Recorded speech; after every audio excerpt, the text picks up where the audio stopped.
Welcome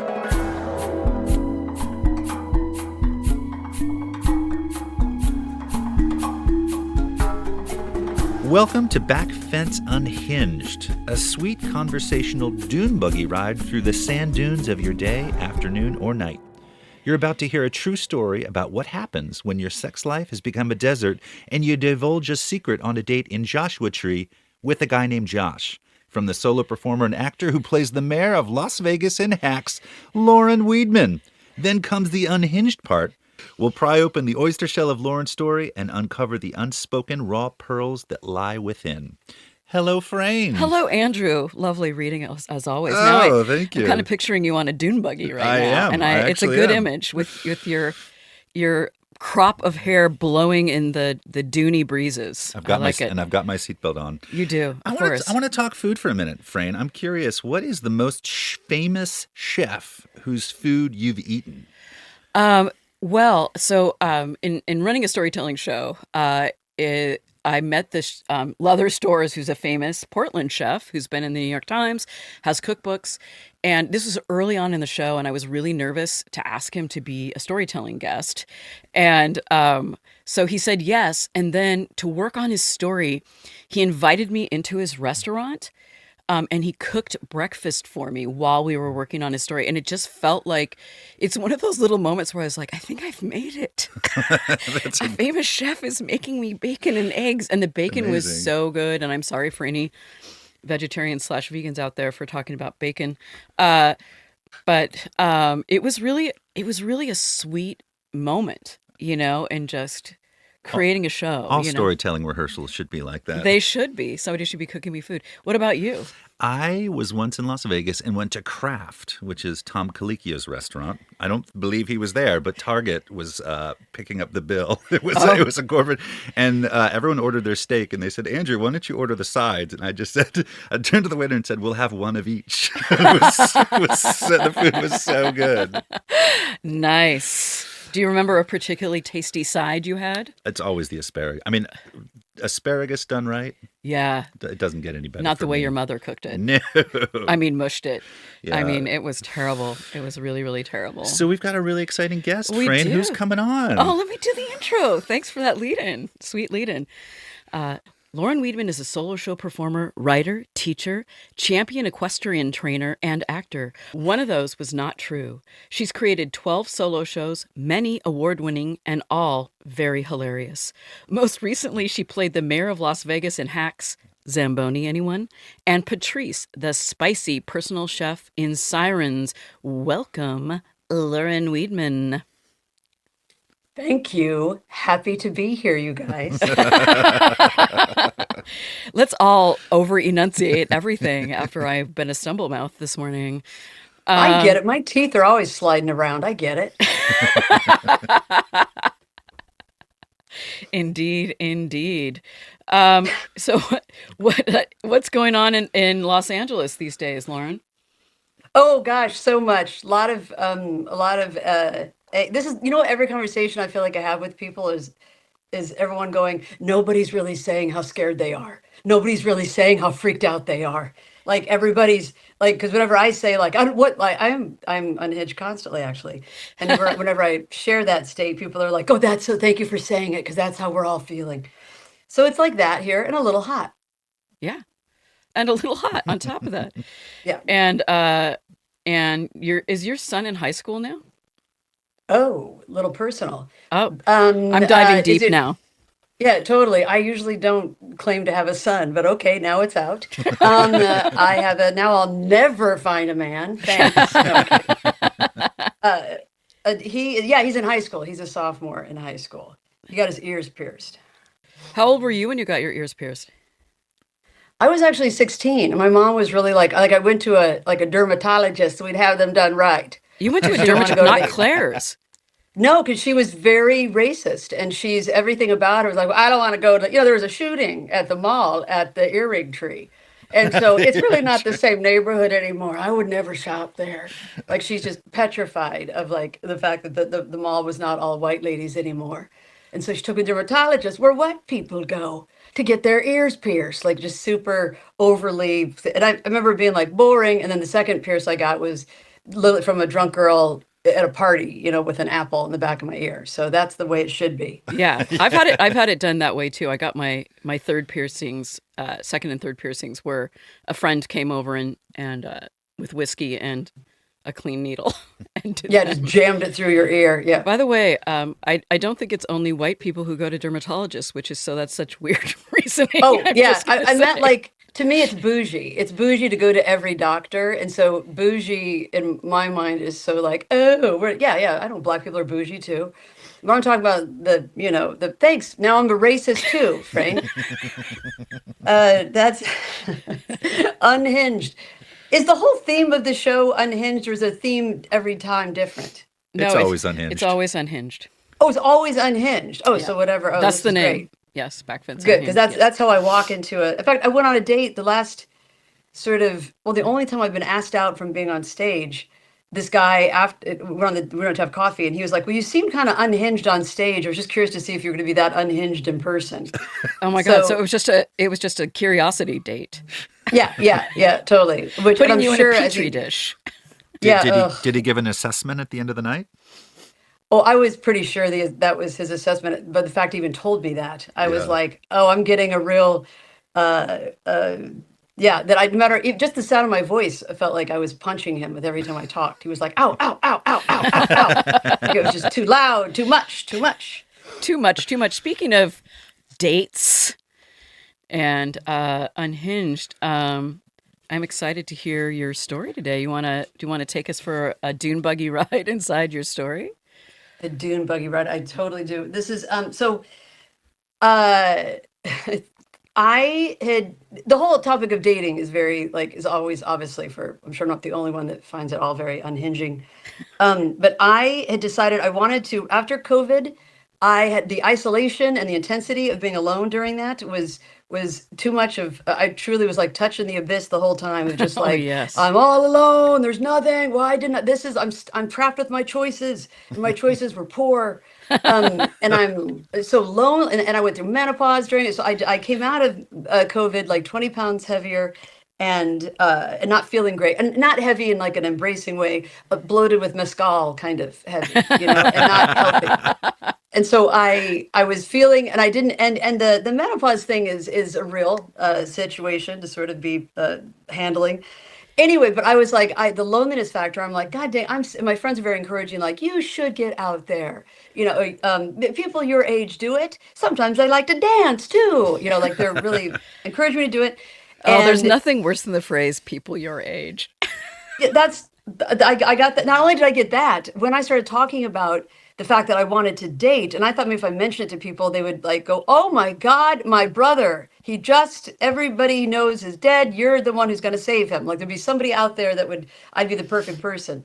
But when I mentioned it to more than one of my friends, and two of them were Hollywood actresses, the response was like, "Here's the thing. I'm gonna be honest with you, Lauren. Uh oh. You've got to be younger. You got to be thinner, and you've got to at least like, or be somebody that they're like, oh, you're such a huge success. I get to live in her house." Like everything that was awful about LA, they were completely saying, they were embracing and telling me to my face, which I found like shocking that I'm Yeah. like, well, I don't think you're supposed to say that to each other, to another Right. woman, like you're too fat and old, like that. And Yeah. I'm not kidding. And then also I cut my hair, and I had friends saying like, and they always said it with like, I'm gonna be honest with you, Lauren, you're not gonna meet someone with that haircut. Like Wow. men don't want that. They That don't is want that. such the Hollywood disease, by the way. Everybody thinks, "Oh, I'm just going to interpolate that the rest of the country also every city in the country thinks these things." Well, I was shocked. I truly was like, I can't believe you're saying that. Like to my face, like that's so unsupportive for the. And I remember I was working on Abbott Elementary, and I was complaining about this whole phenomenon. And the woman who was doing my hair was like, I swear to God, you like white women hate yourselves. And I was like, boy, that is kind of true. Thank you. Back to race. But I decided that I was like, okay, I'm going to skip. And I did go on. Was on the apps for a second. And some guy said to me, like, before we meet, I don't know if you saw my profile, but I'm requesting to have a fit and active woman. Are you a fit and active woman? And I was like, what's happening to the, like, I was like, I want a Northwest guy. And I had this, I definitely romanticize my Seattle, Portland, time, and the men in Seattle, I'm like, I want somebody who, makes beard out of the yeast in his beard and is a real man and is like a real and not so, caught up in this bullshit. And so I had a crush on this guy on Facebook. Let's call him Josh. I was going to change his name, but I'm like, you always said Joshua Tree. I'm like, yeah, it does work. Okay, Josh. I'd liked this guy just purely through social media. Thought he was a welder. And he rode a motorcycle, and anyway, I liked him. And so we'd been flirty, and we got to the point where I'd actually said, why don't you come out? Like, let's meet each other. And we had mutual friends as well, who were all kind of excited for me about him. Wait, did I miss, where does he originate from? Seattle. He's out of Seattle. So he flew out from Seattle, and we're going to go to Joshua Tree to spend the weekend. Nice. And yes, totally. And he, what a first date. It's a hot first date. And he'd never been there, and I know it pretty well, so I could be hosty.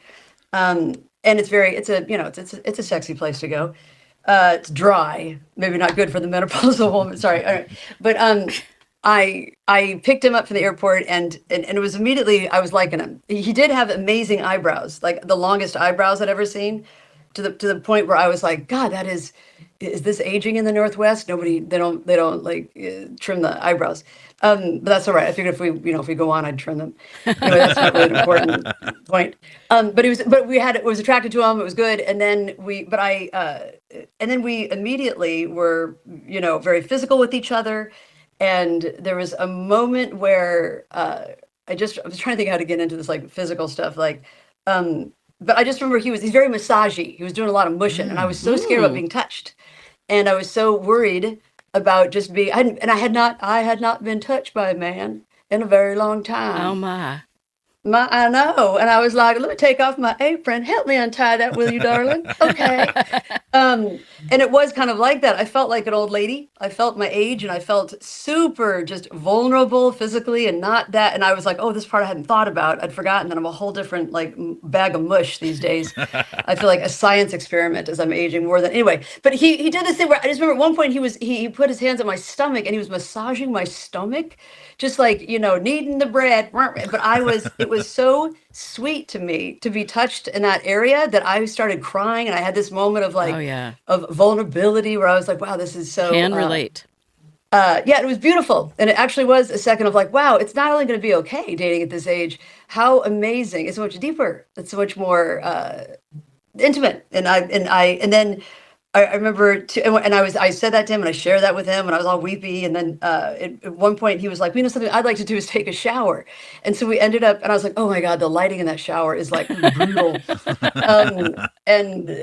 I was like, yeah, that's what you do. That's a romantic thing.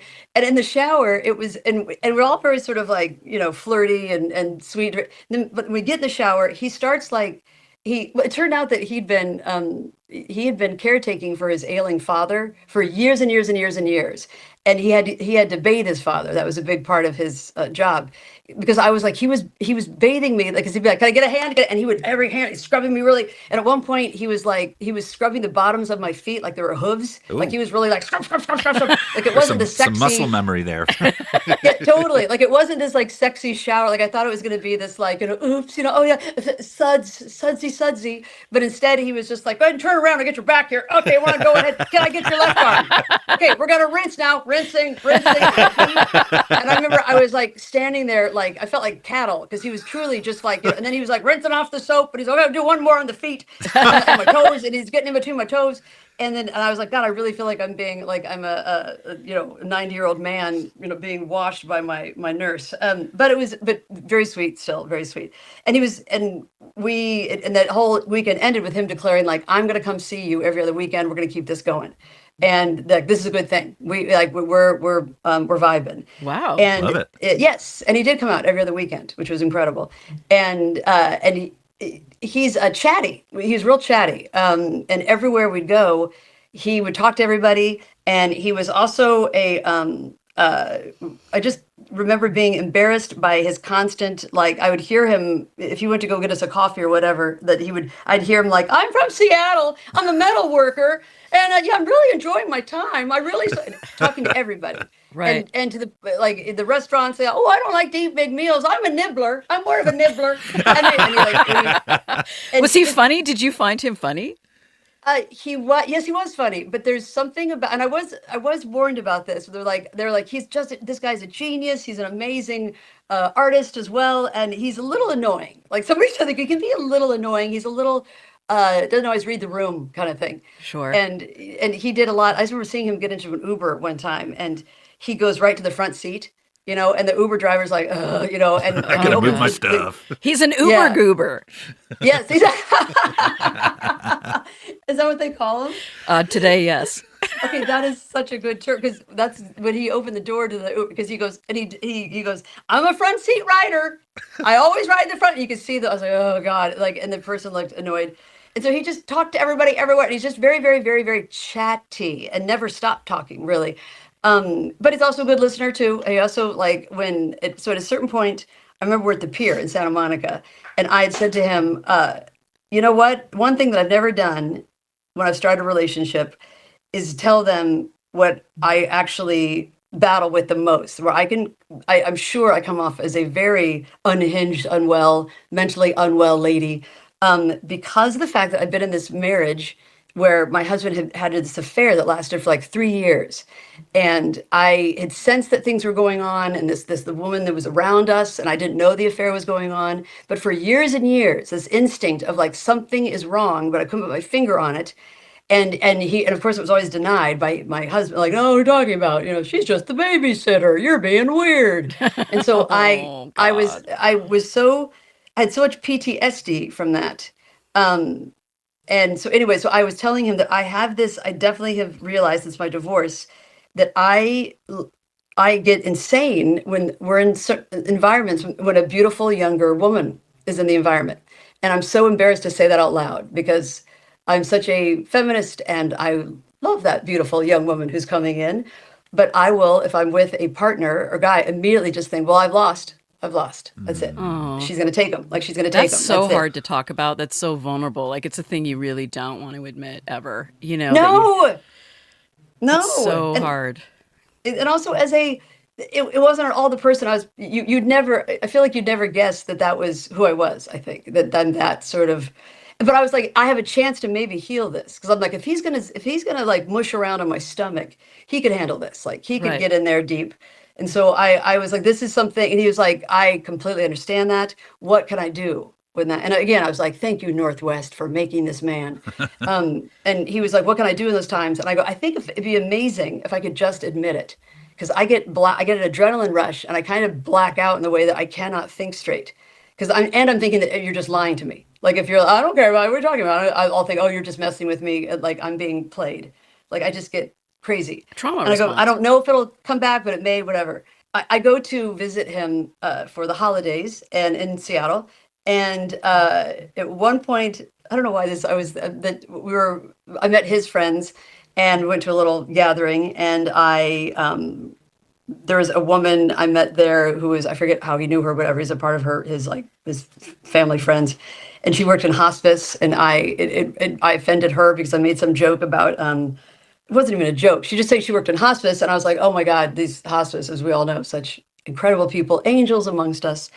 And she goes, oh, they really are the most amazing humans on earth. And I go, but is there like one asshole who's just like talks really loud or something? And I go, is there somebody there that, and she was like, well, I certainly hope there's not an asshole there, because we truly like, she was completely like not going. I go, I'm just kidding. I meant obviously not. You're good people. And then people asked me about LA, like I was definitely like I was mentally ill. They were like, how are you doing there? Yeah, it's a different place, isn't it? And they all were very like taking pity on me. But anyway, so me and his friends, it was a little, nah. And then I get invited by a friend of mine to have New Year's Eve with her.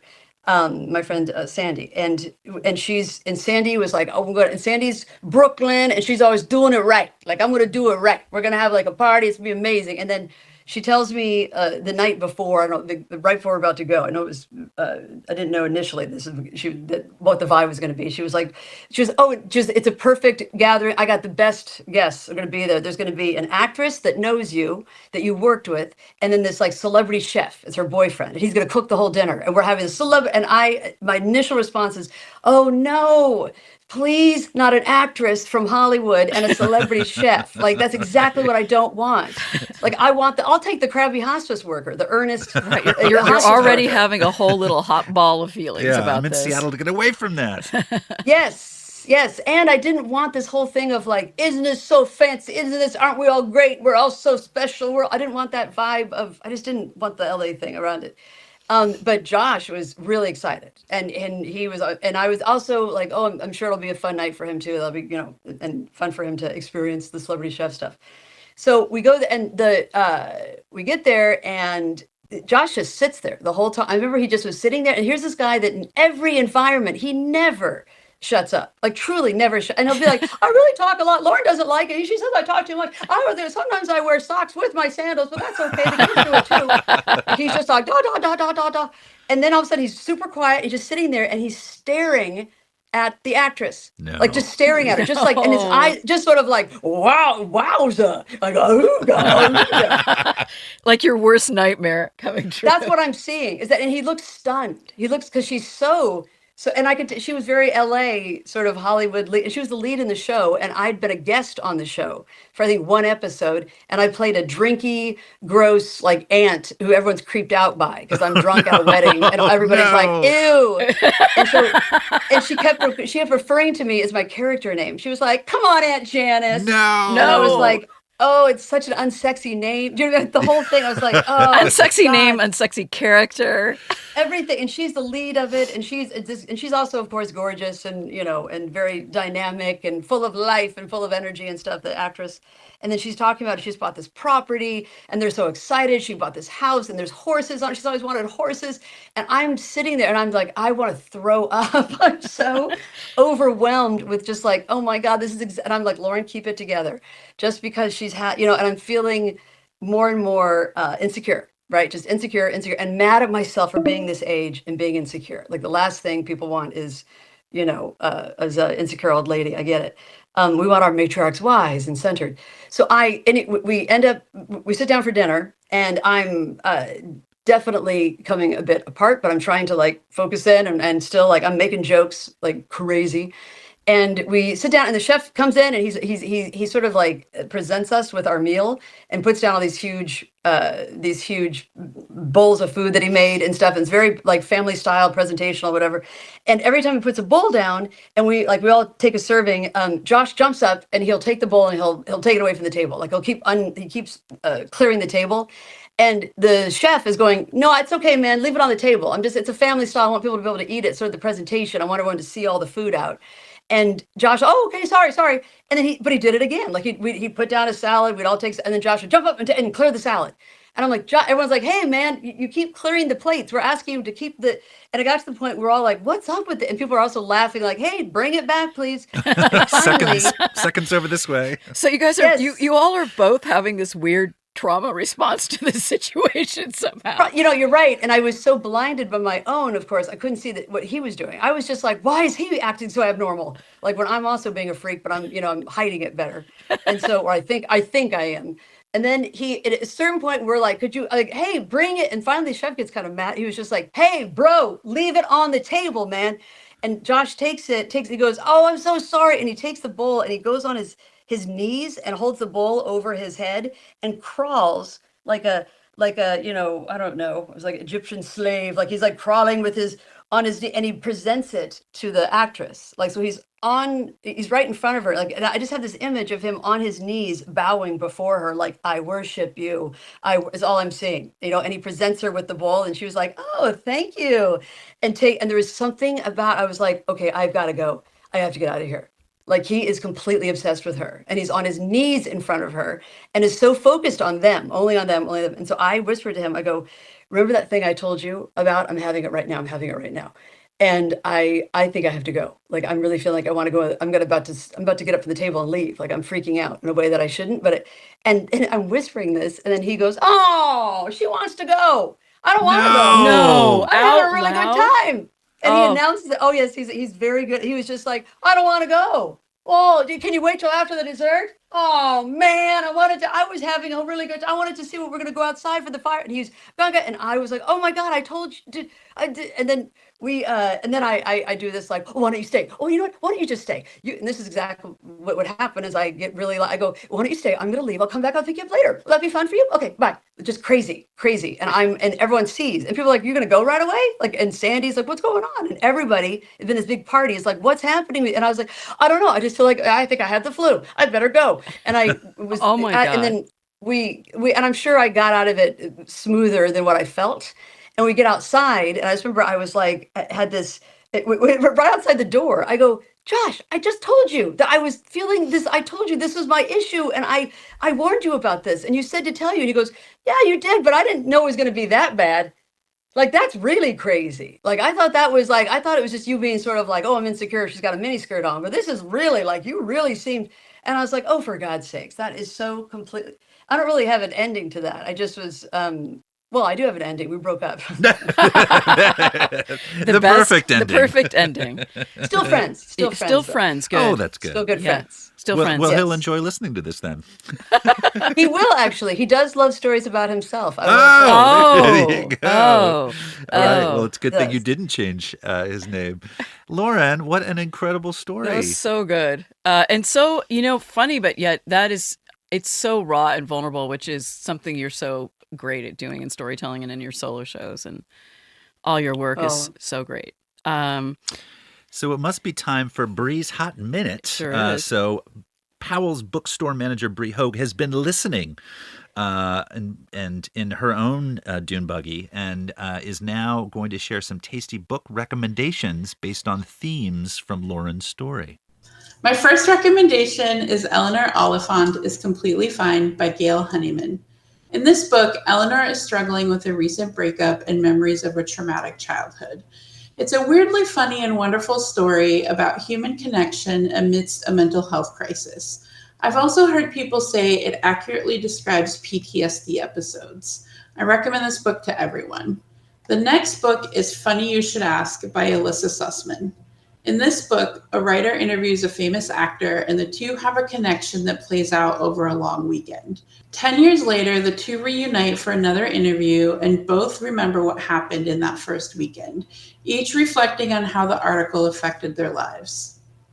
That's it for my hot minute. Back to Frayn and Andrew. Thank you, Bree. Thank you so much, Bree. That was so great. So, Lauren, where can people learn more about you, see what you're doing, catch you on the I think big? at this point they probably have had enough.